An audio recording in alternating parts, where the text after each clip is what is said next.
Ente orang, para habaib, para kiai, para ulama, siapapun ente, mau ente anaknya wali, mau ente anaknya ulama, ente mengkhianati Habib Rizik, bakal anak habis. Mari gunakan akal pikiran, gunakan akal sehat untuk melihat sesuatu.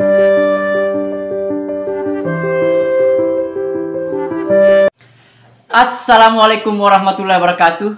Salam sejahtera untuk kita semua, salam demokrasi dan salam pluralisme. Oke, jumpa lagi di Sahabat Rahmat Channel.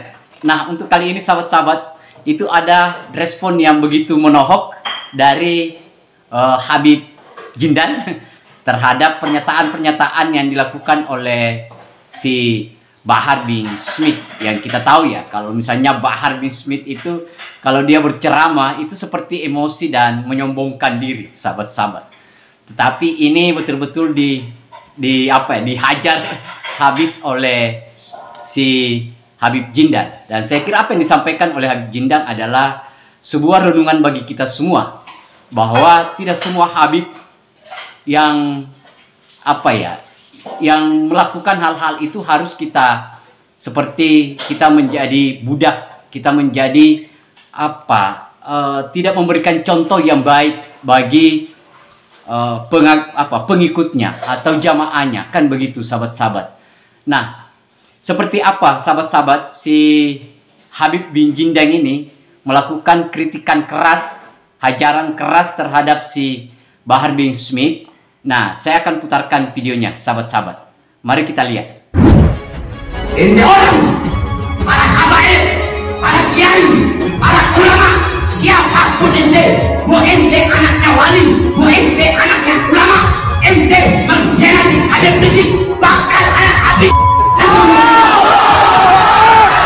Keluarga Rasulullah, ahlul baitnya Rasulullah, itu adalah orang-orang yang suci. Kalau kelakuannya kayak nggak karu-karuan kayak Abu Jahal, ya itu tidak termasuk keluarga Rasulullah meskipun membawa darah Rasulullah. Keutamaan ilmu atau keutamaan garis keturunan Rasulullah? Maka para ulama menjawab yang kedua, garis keturunan itu zat, nggak bisa dirubah. Zat, darah daging adalah para haba.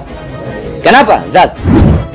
Kalau ahlul bait jurid, lu cintain gue ya, lu mesti cinta sama gue, biarin gue mabok, tapi lu mesti cinta sama gue. Biarin gue nyeleweng, tapi lu mesti cinta sama gue.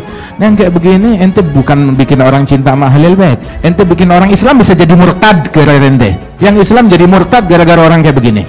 Bikin ngancem-ngancem, nakut-nakuti pribumi aja. Saya dapat laporan banyak gara-gara gerakan-gerakan Islam yang keras seperti itu, banyak orang Islam murtad.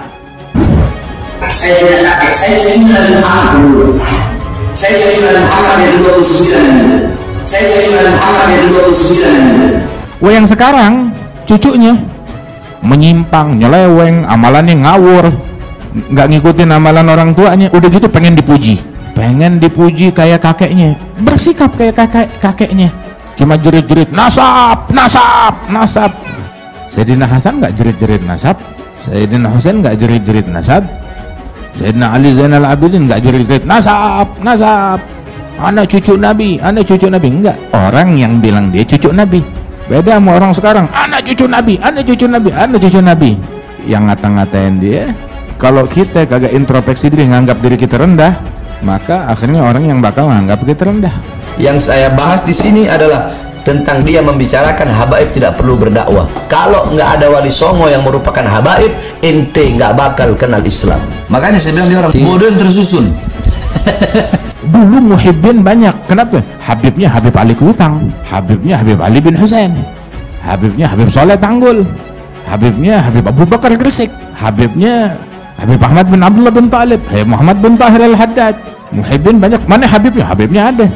Sekarang ente mau cari muhibbin, Habibnya mana? Mana Habibnya? Lu Habibnya. Mendingan lu jangan ngaku Habib, bikin malu Nabi. Lu pulang sana, jangan ngaku Habib, bikin malu Nabi. Lu yang mencoreng wajah Nabi Muhammad. Ini orang kayak ente besok hari kiamat jerit-jerit, ya Faqih Muqaddam, kami cucumu. Kagak, lu bukan cucu gue. Kami kan berasal dari kamu bukan dari sperma saya, tapi kamu kayak air kencing yang keluar dari saya. Kenapa? Mencoreng, bikin malu. Ya, mari kita bersama-sama mengasihani Bahar bin Smith ya.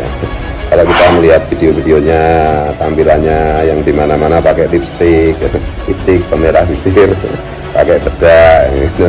Dan perilakunya, cara bicaranya, dan lain-lain gitu ya. Mungkin gitu loh, mungkin masa kecilnya itu banyak trauma yang dia alami. Nah, itu tadi sahabat-sahabat, kita sudah lihat videonya ya. Bagaimana kerasnya kritikan, termasuk si Gus Fuad Pleret itu mencoba memberikan. Sebenarnya kan ini bukan sebenarnya hajaran atau tamparan atau mempermalukan si Bahar Smith, tetapi ini merupakan masukan bagi Bahar Smith dalam memberikan penyampaian ceramah yang begitu yang begitu arogan, yang begitu kelihatannya begitu sombong, sehingga semua orang tidak bersimpati atas apa yang dia sampaikan. Sehingga betul apa yang disampaikan oleh Habib Jindan, bahwa walaupun Anda cucu Nabi, tetapi pada saat Anda hanya kerjanya melakukan provokasi, propaganda terhadap umat, itu bukan bagian dari orang yang diberikan hidayah oleh Allah Subhanahu wa Ta'ala sebagai pengikut Nabi Muhammad Sallallahu Alaihi Wasallam. Malah lebih keras lagi sahabat-sahabat yang disampaikan oleh Habib Jindan, bahwa betul Anda sebagai cucu keturunan Nabi, tetapi mungkin Anda itu berasal dari kencingnya. Itu kan pernyataan yang sangat menohok sahabat-sahabat. Sehingga semua Habib ini akan menjadi pembelajaran bahwa tidak semua Habib itu memberikan ada jaminan bahwa dia yang akan masuk surga. Tetapi pada dasarnya kita juga tidak tahu ya, dari mana logika yang dia bangun bahwa Habib itu masuk surga. Tidak ada. Yang kita dapatkan itu adalah orang yang masuk surga adalah orang yang bertakwa, siapapun dia. Dia tidak pakai embel-embel sahabat-sahabat. Jadi kalau misalnya Anda adalah cucu Nabi, turunan Nabi Muhammad Sallallahu Alaihi Wasallam, darah Nabi Muhammad Sallallahu Alaihi Wasallam, tapi kerjanya bikin onar, dan ada orang yang oke lah bukan cucu Nabi, tetapi dia bertakwa, dia mengikuti sunnah Rasul, apakah dia tidak layak masuk menjadi surga? Kan begitu sahabat-sahabat. Nah itu, dan sehingga orang yang mendengarkan ceramah-ceramah dia itu pasti kita akan menjadi apatis dan tidak mau mendengarkan apa yang dia sampaikan, karena kita menganggap bahwa itu yang dia sampaikan itu hanya caci maki dan dianggap bahwa itu adalah sampah. Begitu sahabat-sahabat. Nah itu sebenarnya adalah wejangan yang harus dijadikan sebagai bahan introspeksi diri, bukan dijadikan sebagai peperangan. Nah ini yang menjadi soal. Kalau ada yang kritik ya, yang namanya kritik ya harus kita dengarkan, yang mana yang baik kita ambil. Jangan orang mengkritik seakan-akan semua orang itu salah dan hanya dia yang begitu benar gitu loh. Nah itu yang keliru sahabat-sahabat. Nah saya kira itu sahabat-sahabat. Terima kasih banyak. Akhir kata dari saya, wassalamualaikum warahmatullahi wabarakatuh. Salam demokrasi, salam pluralisme, NKRI harga mati.